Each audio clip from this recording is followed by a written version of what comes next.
Hello, Internet people, and welcome to a game that I frankly have never played. It's called Everlasting Summer, and it is a visual novel. The only other visual novel I've ever played on this channel is like DDLC, which I need to get back to, but I thought, why not branch into something new, other than Minecraft or DDLC. So, I know nothing about this game other than it's a little crazy. So let's just jump right into it, guys. When the imposter is sus. Wouldn't that be an insuster? Big Chungus, Fortnite funny, wholesome Reddit moment, Keanu Reeves 100. You can say that again. I was having that dream once again. That dream. Same thing every night. But it's all forgotten in the morning as usual. Maybe it's for the best. Only a glimpse of memory will remain, of gates half opened as if inviting me somewhere, with two frozen stone pioneers standing close by. And also that strange girl who keeps asking me,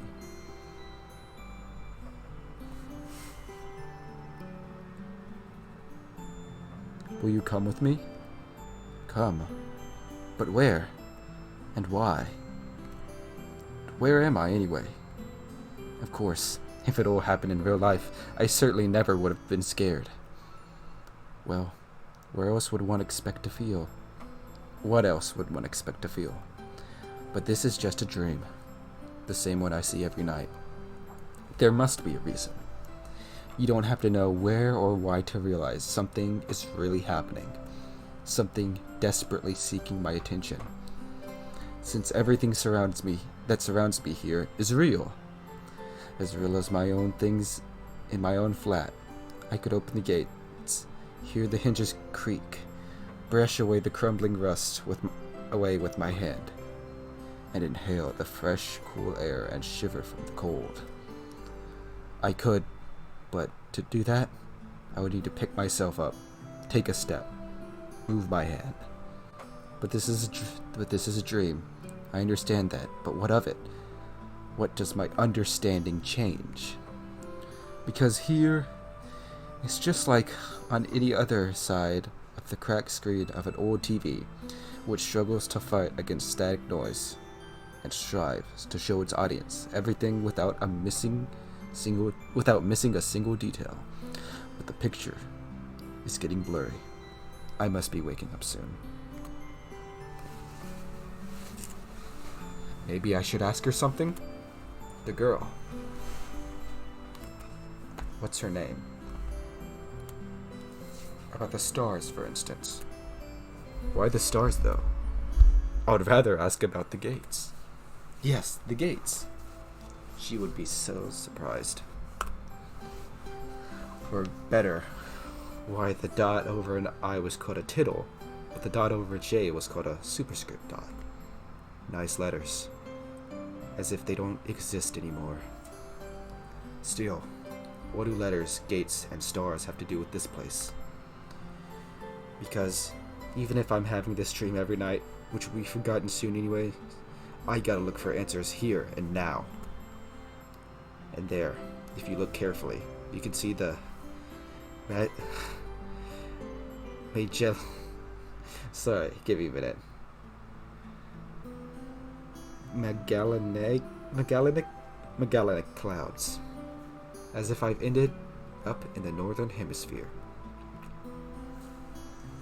I have no idea what's going on. I'm just going with the flow, man. In a dream, there are small things that catch your attention: an unnatural color of grass, impossible curves of straight lines, or your own distorted reflection.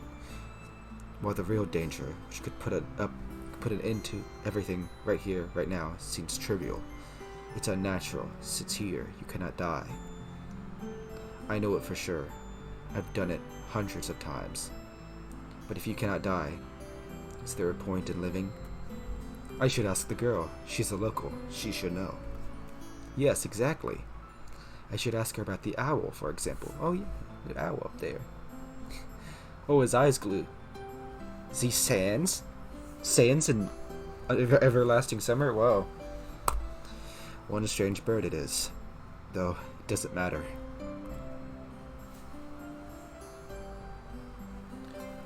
Will you come with me? And every time, I have to answer. It's the only way, otherwise the dream will never end and I will never wake up.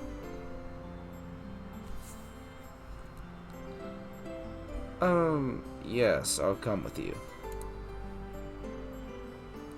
Every time it's so hard to decide on the answer.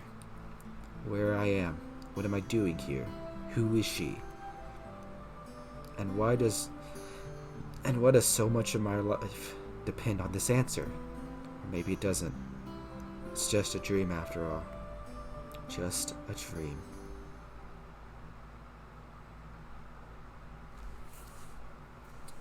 Dude, I know this is translated from Russian, but these are like really good, like, this is really good dialogue for being translated. Well, this is really good dialogue in general. I'm a little bit of a writer myself, and gosh dang, dude.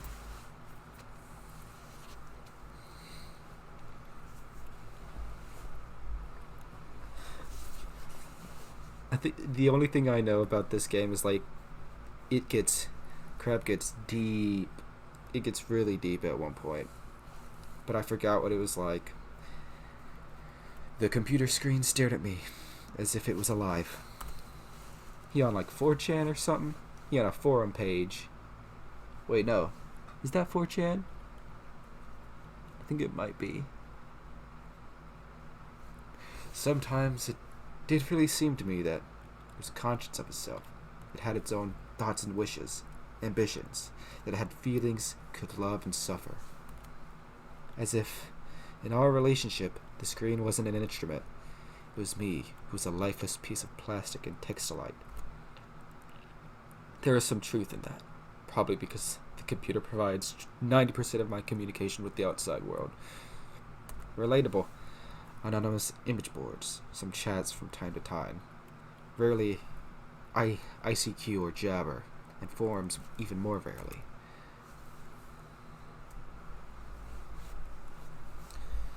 People on the other side of the internet cable simply do not exist.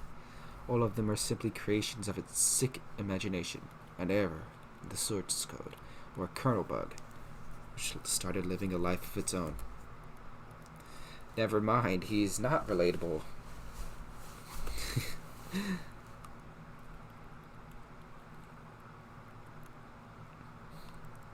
By the way, that's not me clicking and key clacking, that's the game.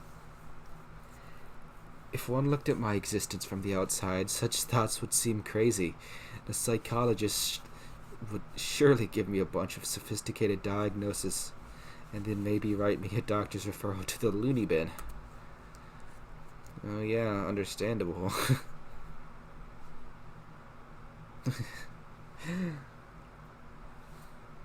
Is that paint peeling on the wall? Or like wallpaper peeling? Dang, he needs to keep better shape of his house.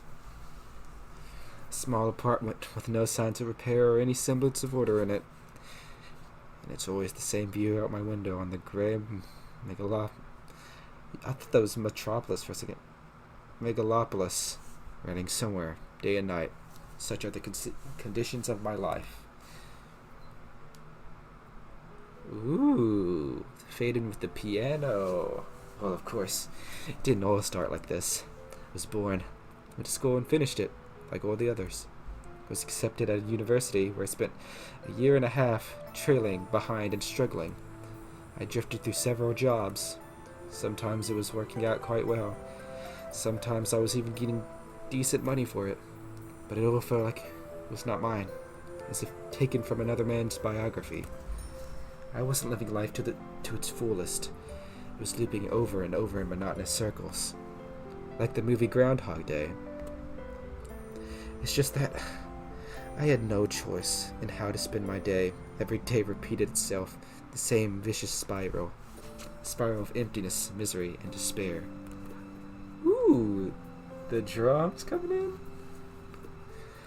For the last few years, I just sat in front of my screen all day. Sometimes there were menial jobs, sometimes my parents helped me. All in all, I was able to provide for myself. No wonder, really, since my needs are quite minor. I hardly ever leave my home. and my communication with other people almost exclusively consists with online correspondence with the anonymous, who have no real name, no gender, no age. So in brief, quite a typical life of a quite typical antisocial person of his time. Kind of like Donnie Darko on a minor scale, without the Doomsday-related visions. Maybe some highly respected author will write a novel about me, and it will become a contemporary classic of modern literature. Author is spelled wrong, by the way. Sorry, I'm very nitpicky on typos, even though I make quite a lot of them myself. It's just, I like to nitpick. Or, I will write one myself. However, what's the point in fooling myself? I tried many times, but I couldn't even come up with a simple short story. I tried to learn many other things as well. Not gifted enough to draw. Programming, got bored. Foreign languages takes too much time. The only thing I really loved doing was reading, but I still never would call myself a scholar. Perhaps I was an ace at watching anime and a grandmaster of lame internet jokes. Alright, this guy's relatable again. Dude, it has been an uncountable amount of times that I've said, like, or referenced dead jokes. It is absurd. If I would get paid for it, I'd probably be a happier person and a richer person too, but I doubt it would fill the hole inside me. Ooh. Wintertime? Today was another typical day of typical failures, typical life. And today is the day when I have to go to my university reunion. Frankly speaking, I really didn't want to. What is the point? The time I spent with them was so short. However, I was persuaded by a friend, my former university mate, and one of the few with whom I kept in touch, other than through the internet.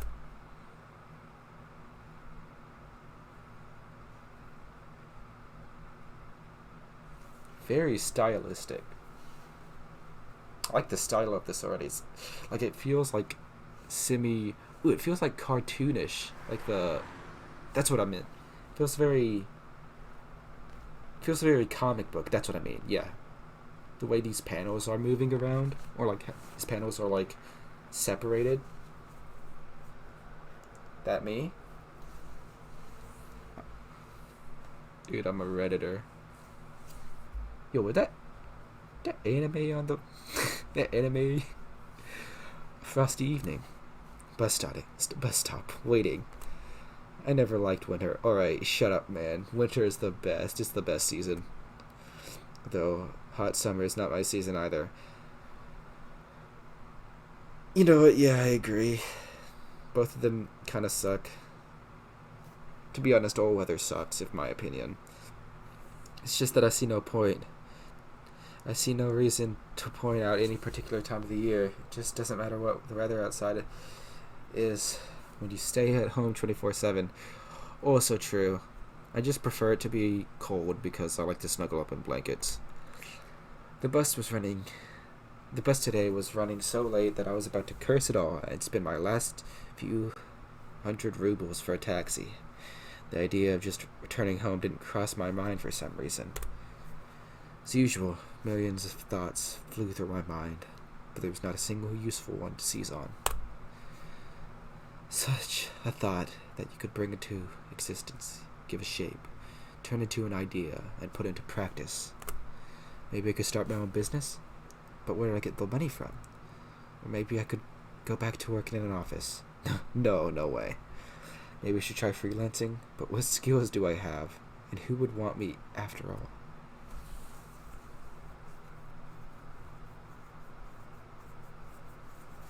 Suddenly, I remembered my childhood. Rather, my teen years. The time I was 15 to 17 years old. Why exactly those years? No idea. I guess it's because back then everything was much more simple. It was easier to make decisions, so complicated now and so simple then. Waking up in the morning, I knew exactly how my day was going to pass. And I always eagerly looked forward to the weekend. Then I could get some rest, and have time for the things I liked. Computer, football. Imagine playing football and not the superior sport of baseball. I don't play baseball either. I just like baseball better. Or going out with friends. Then at the beginning of the week, I'd take up my studies again. Back then, there was no such worrying questions as why, who needs it, what would change if I do it, or what would not change. A simple lifestyle, so casual for any normal person, and so odd to myself today. That careless childhood age was also then that I met my first love. Her appearance and personality have vanished from my memory. Only her name remains, like a brief line from a social network profile, along with feelings which overwhelmed me when I was with her. Affection, tenderness, the desire to care for her and to protect her. Sadly, it didn't last long. Today, I can hardly imagine something like that happening. I would probably like to meet a girl, but I don't know how to start a conversation, what on earth to discuss, and how to attract her. Well, I haven't met any suitable girls for a long time. But where could I meet one anyway? I feel like when you get older, it probably becomes less and less likely that you're probably going to get with someone because everyone's already with someone at that time. I'm glad to be with someone right now, though. They're amazing. The sound of an engine brought me back to reality. Oh, there goes gravity. A bus pulled over. There's something abnormal about it, though, I thought. Then again, it doesn't matter. Only the 410 runs this route.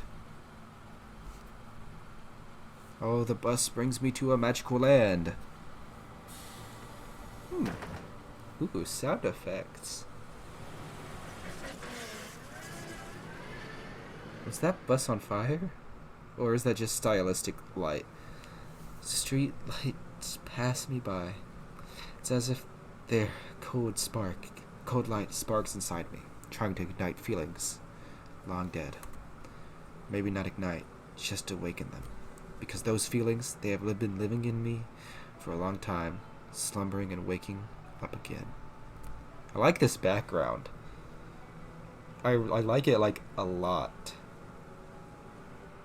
I like the stylistic choice they made for the CGs, because it kind of looks. You can tell like the things that are there, but they don't have too much details, and I like that it's not trying to focus on the. It's not trying to focus on any particular thing, but it's trying to focus on the whole image together. The driver's radio was playing some very familiar tune, but I wasn't listening to it. I was watching the cars pass by through the fogged up window. Or, it could just be the fogged up window, Yeah, it's just the fogged up window because the freaking chair on the bottom right has more details than the one on the outside. Yeah, I'm just stupid. I put too much detail. Instead of saying I put too much detail into saying that it's good that there's not enough detail. Sometimes I'm done. But people are always rushing somewhere, chasing something they need, stuck in their own little worlds. Why would they care about mine? They probably have their own serious problems, or maybe they have much easier lives. You can't know for sure, since all people are different. Or are they? Sometimes someone's actions can be easily predicted, but if you try to look inside his soul, you will only see impenetrable darkness. The bus was approaching downtown, and my thoughts were interrupted by the bright city lights. Hundreds of billboards, thousands of cars, millions of people. I watched this light show. Somehow, I got terribly sleepy. So, you're finally awake. My eyes closed for just a minute, and then...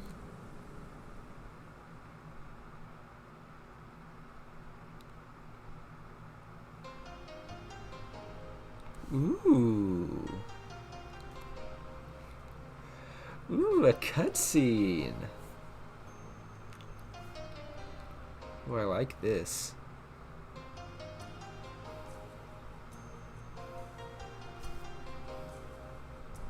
Look like a Persona protagonist screen. I like the art style so much.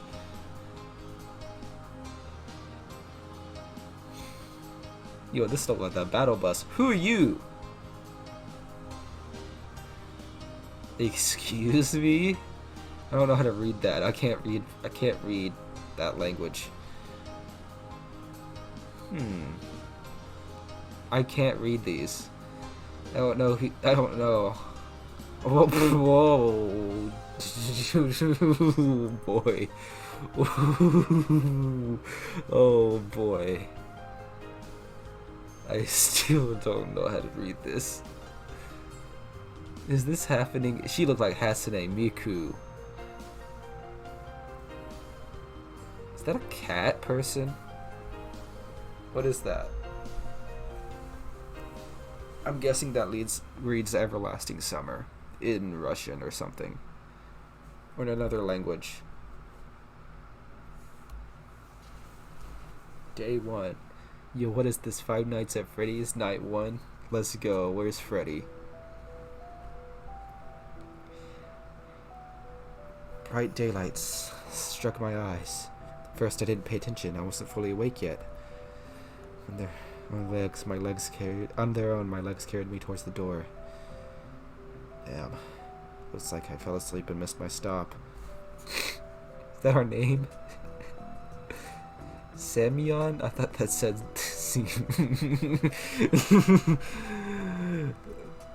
but there was no door.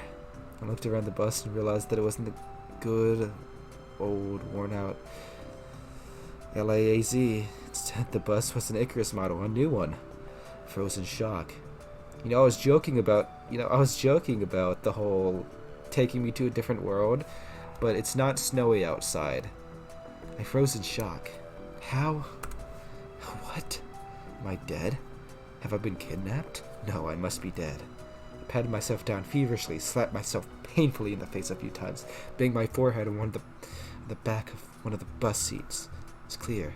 Either I'm still alive, or you can still feel pain when you're dead. But how could this happen? Maybe I slept for too long and ended up at the bus depot? And then what? Did they put me onto another bus? I rushed outside and took a look around. Yeah, this isn't winter. We got transported into a place that has no snow, or we're in an entirely different world. Or maybe this whole scenario is a dream. When we wake up, we'll be in the real world. Rushed outside and took a look around. Greenery wherever I looked. Tall grass on the roadside, trees, flowers. Summer. Yeah, no, we're in a different world. But how? It's just winter a moment ago. My head was aching unbearably, as if it was going to explode. Slowly I began to remember. Is that like the transition between worlds? It must be. Yeah. A long road running off into the distance. Yeah, it is, because there's snow right here, and then there's greenery right there, so it must have been like a portal or something, I don't know. A long road running off into the distance. Forests, plains, fields, lakes, and forest again. I think I was sleeping, but then how can I remember all of it? And then, a gap.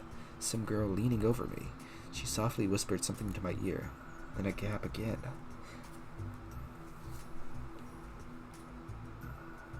Then I woke up here. Who was that strange girl? Or was she just a dream? For some reason, thinking about her made me feel better and calmed me down a little. I felt warmth all over, coming from the inside. Could it be her who brought me here? Then I need to find her. The best place to look for her is away from here. I rushed to the left, then to the right, then stopped, hesitating over where to go. Finally, I ran in the direction from which the bus had probably came. Yeah, this is the loading screen for the main menu. Physical exercise does refresh one's minds. Thoughts became clear, and it gets a little easier to evaluate the surrounding reality. Not in my case, however.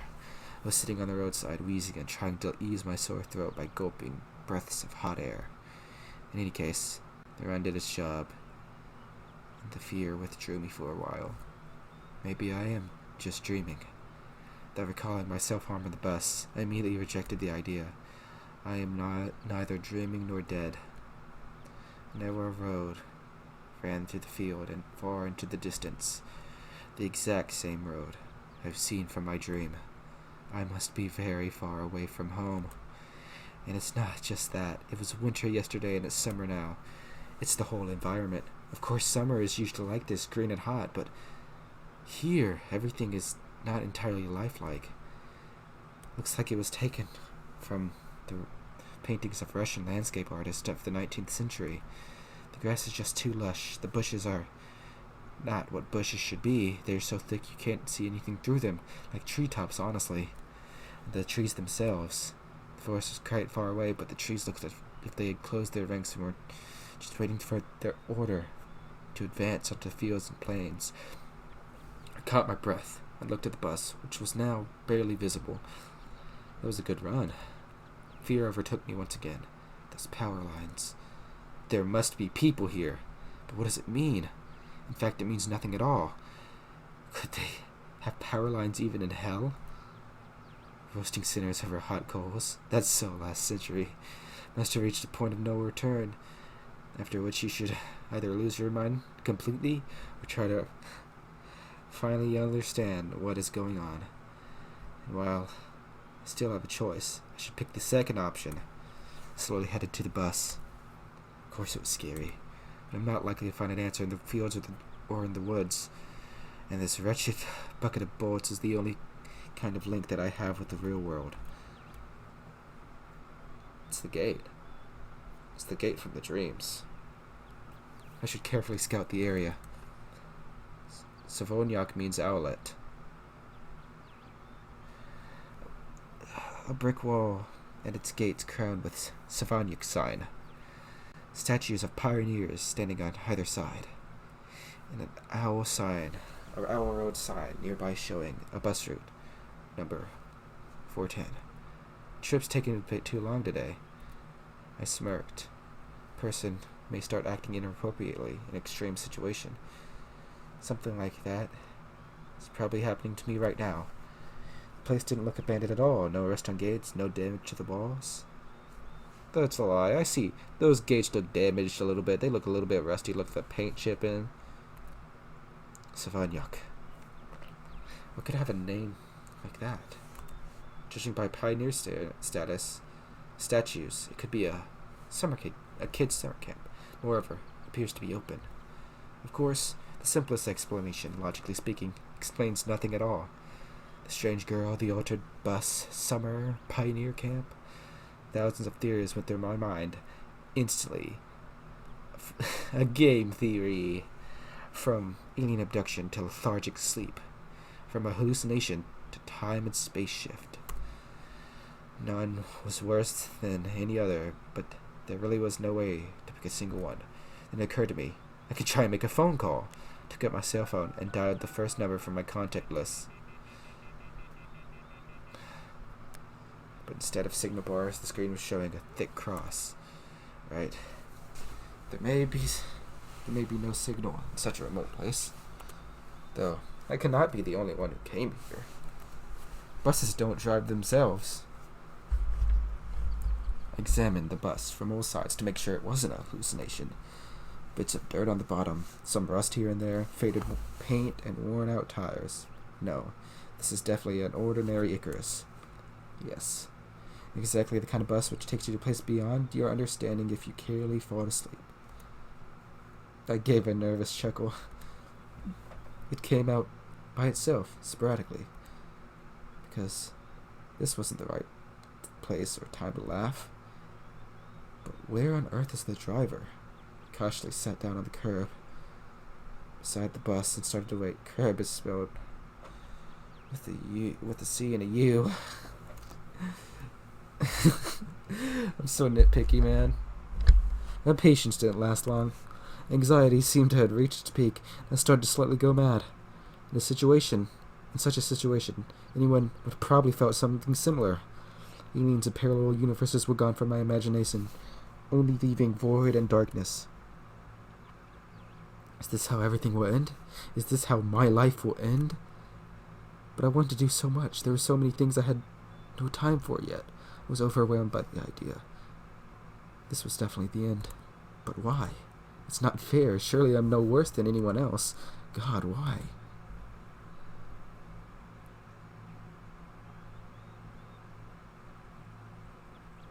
Tears were burning my eyes unbearably.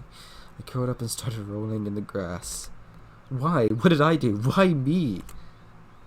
But my cries were only heard by the speechless statues of pioneers and a bird on a tree, which immediately flapped his wings and took off, crying out something in his own bird language, as if laughing at the idiot who dared interrupt its after-dinner nap.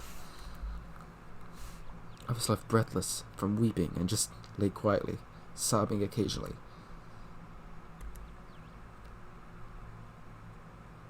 After a while, I managed to pull myself together. My mind cleared up a bit, as if terror and the fear of death gave me a little break.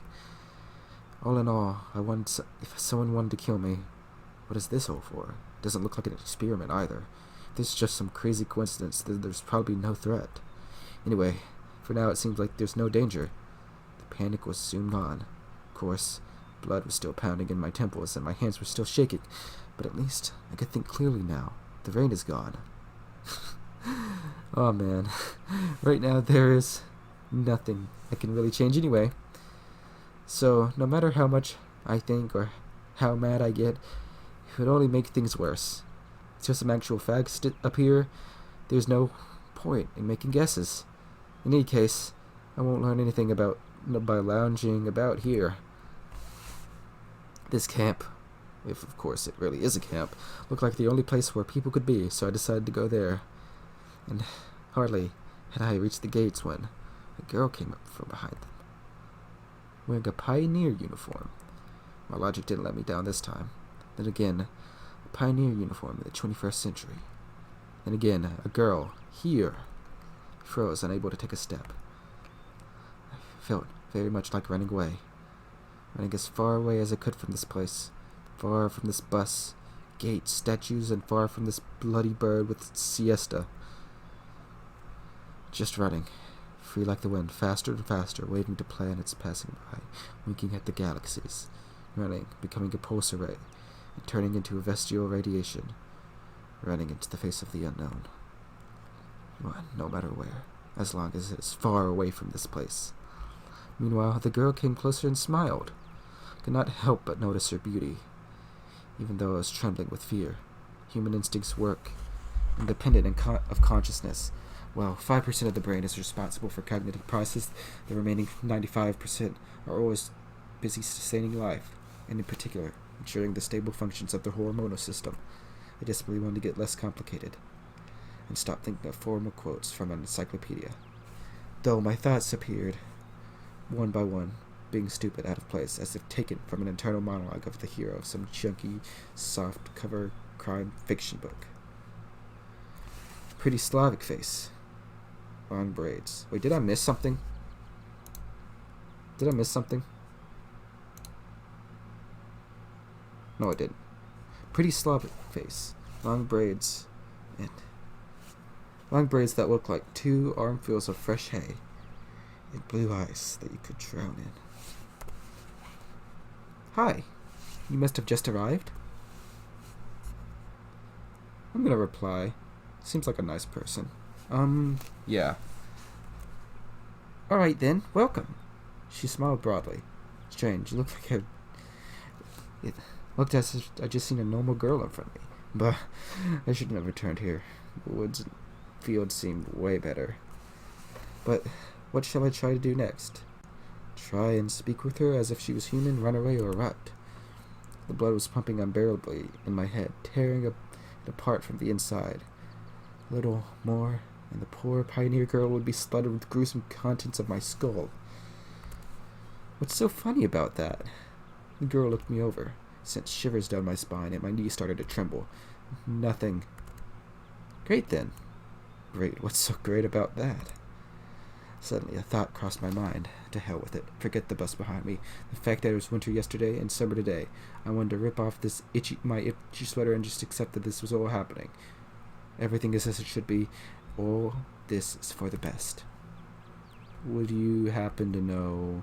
You should go to a camp leader. She'll tell you everything. Look, you should go straight ahead to the square, turn left, and you'll see several small cabins. She pointed at the gates, as if I knew what was behind them. Well, you can ask where Olga Dmitrievna's cabin is. Dmitrievna is a patronymic, a derivative of a father's person's son. In this case, Dmitri. Put by the Russians after person's first name was. Oh, all right. Got it? Of course I didn't. Well, I've got to go now. The girl waved her hand at me and disappeared through the gates. Seemed as if to her I was something ordinary. And all this show with the bus and the travelers while awake or asleep were only troubling to me, while everything else here is just the way it's supposed to be. Camp leader, pioneer uniform. Are they doing a historical reenactment here? I hope I won't find Lenin standing on top of an armored car in the square. That's a really good joke. Alright, writers, I gotta give you one on that. That's a really good joke. Oh man. But even that would not surprise me right now. After standing alone for a while, I decided to head to the camp. A mere 50 meters ahead, a small one-story house popped in on the left side. A sign near the door said clubs. I was about to come closer. Hey, I've seen you before. Yeah, I've seen this character in a video. I heard a little bit about them. I don't remember much though. I heard that she's one of the best characters though. I literally remember her close to nothing though.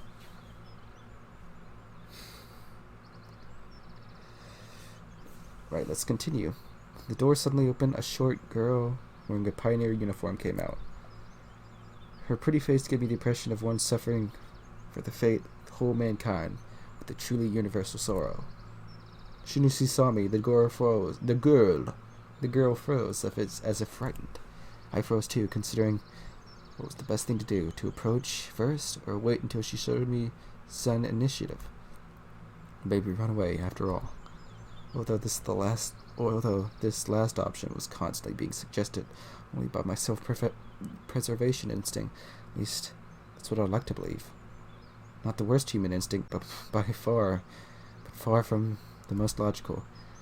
If this instinct played poker against deductive abilities, the outcome would be predetermined. Those deductive abilities, or at least their semblance, were hinting at me that there was no need to be afraid of this girl. This guy thinks in his head a lot. Can I just say that? We met this girl a whole 3 minutes ago, and he's just been thinking. I mean, I think a lot, but still. Suddenly, somebody jumped out of the nearby bushes. A girl. Wait. A girl wearing a bright red shirt with USSR written on it. Oh, you can go back to the text. Such a perfect reproduction of the age. She looked like... Ooh. Is that... Ooh. I like this song. She looked like quite short from a distance. Is probably younger than both the Pioneer girls. The one at the gates and this girl at the door of the clubs. Unless she decided to come closer, but the USSR, as I called her in my mind, jumped towards the first girl and started telling her something while wildly waving her arms. The other girl seemed confused, and I lowered her gaze, remaining silent. Probably would have continued to observe their amusing dialogue, but the USSR suddenly pulled something from out of her pocket and started waving it in front of the first girl's face. This something turned out to be a grasshopper. The first girl squealed. She must not be too keen keen on insects, as she instantly rushed off towards the place where Lenin presumably made his speech about the workers' and peasants' revolution. That is to say, towards the square. The USR glanced at me, grinned playfully, and dashed after her. Not a bad start to the day. I have absolutely no clue where I am. Besides that, there are some kids here role-playing as pioneers. And as far as I can tell, this place is located thousands of kilometers away from my home. It might even be a different reality. This place was indeed a reality.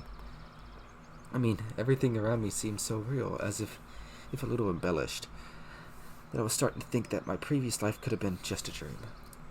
What am I supposed to do now?